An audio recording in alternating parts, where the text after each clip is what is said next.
When I was just a little kid, my dad met a woman named Carol. At first, she seemed super nice. She'd bring me my favorite chocolate chip cookies and read me bedtime stories with all the funny voices. She had this big, bright smile that made you want to smile right back. My dad fell for her pretty quickly, and soon enough, they were married. Carol became my stepmom. For a while, everything was great. We were like a little, happy family. We'd go to the park, have movie nights with tons of popcorn, and she even helped me build the most epic pillow fort the world has ever seen. I thought I was the luckiest kid ever. But then, things started to change. Slowly at first, like the tide going out. It began with small things.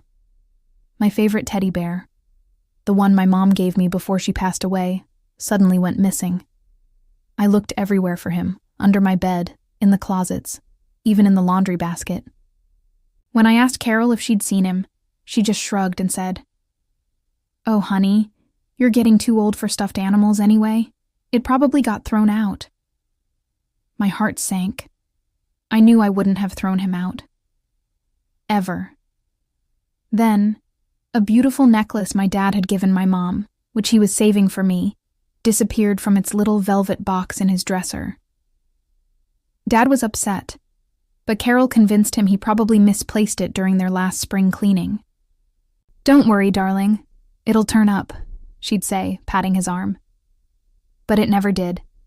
Things got weirder. Carol started complaining about money all the time. She'd sigh dramatically whenever my dad bought me new shoes for school or signed me up for soccer camp. "We really need to be more careful with our spending," she'd whisper to him when she thought I couldn't hear. But then, the very next day, she'd come home with brand new designer bags and expensive shoes for herself. My dad worked really hard. He owned a small, successful bookstore that had been in our family for generations. It was his pride and joy, filled with the smell of old paper and the magic of 1,000 stories. I loved spending my afternoons there, helping him stack books and talking to the customers. One day, I overheard Carol on the phone in the kitchen. She was speaking in a hushed, sneaky voice. I crept closer to the door to listen. "It's almost done," she was saying. "He trusts me completely. Soon, the bookstore, the house, it will all be under my control." My blood ran cold. She was talking about my dad. She was trying to take everything from him, from us. I wanted to run in there and tell her I knew her secret, but I was just a kid.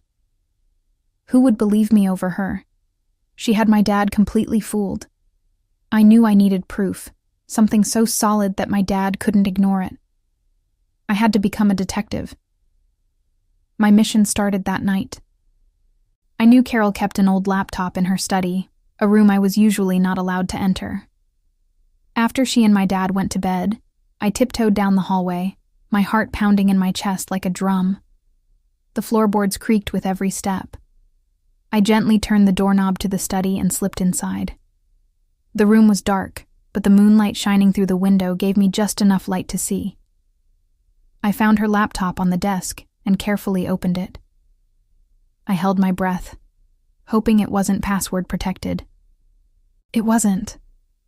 I felt a jolt of victory.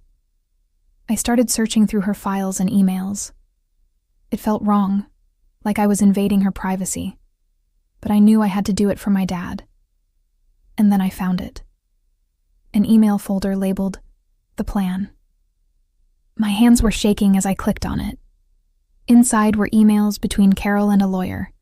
They were discussing how to transfer ownership of my dad's bookstore into her name. There were scanned documents with forged signatures. A fake story she had made up about my dad being too unwell to run the business himself.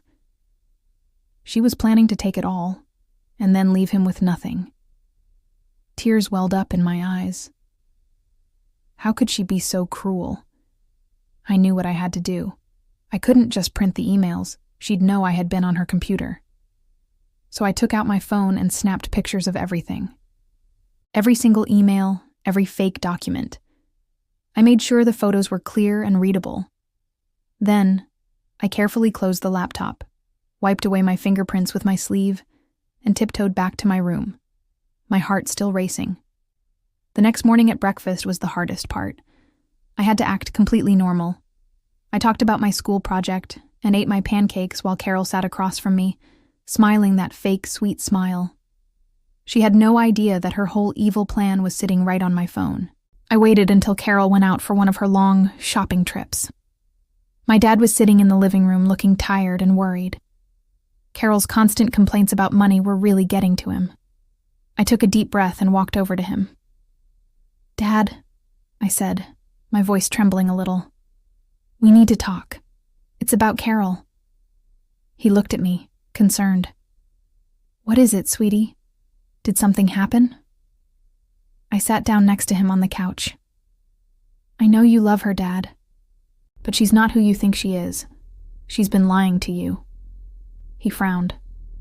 "That's a very serious thing to say. What are you talking about?" This was it. I took out my phone and showed him the pictures. I watched his face as he scrolled through them. His expression changed from confusion to disbelief, then to shock, and finally to a deep, heartbreaking sadness. He was quiet for a long time, just staring at the screen. When he finally looked up at me, his eyes were full of tears. He pulled me into a tight hug. "I'm so sorry," he whispered. "I'm so sorry. I should have seen it. I should have protected you." I hugged him back, relief washing over me. "It's not your fault, Dad. She tricked us." When Carol came home that afternoon, loaded with shopping bags, she walked into a trap. My dad and I were sitting on the couch, waiting for her. He had also called his lawyer, who was on his way over. The look on Carol's face when she saw my dad's expression was something I'll never forget.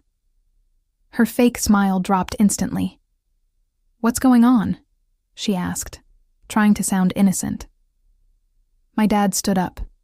He didn't shout. He spoke in a calm, firm voice that was scarier than any yelling. "It's over, Carol. I know everything."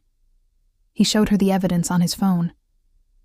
She turned pale and started stammering, making up excuses, but it was no use. The proof was undeniable. Our lawyer arrived soon after, and things moved very quickly. Carol was forced to leave our house that very day. She tried to argue, to cry, to manipulate, but my dad stood strong. He wasn't falling for her tricks anymore. In the days that followed, my dad and I started putting our lives back together.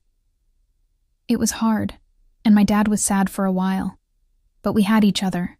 We spent more time at the bookstore, and he even taught me how to use the old-fashioned cash register. And you know what? We found my teddy bear. He was stuffed in the back of Carol's closet, hidden under a pile of shoes. Holding him again felt like getting a piece of my heart back.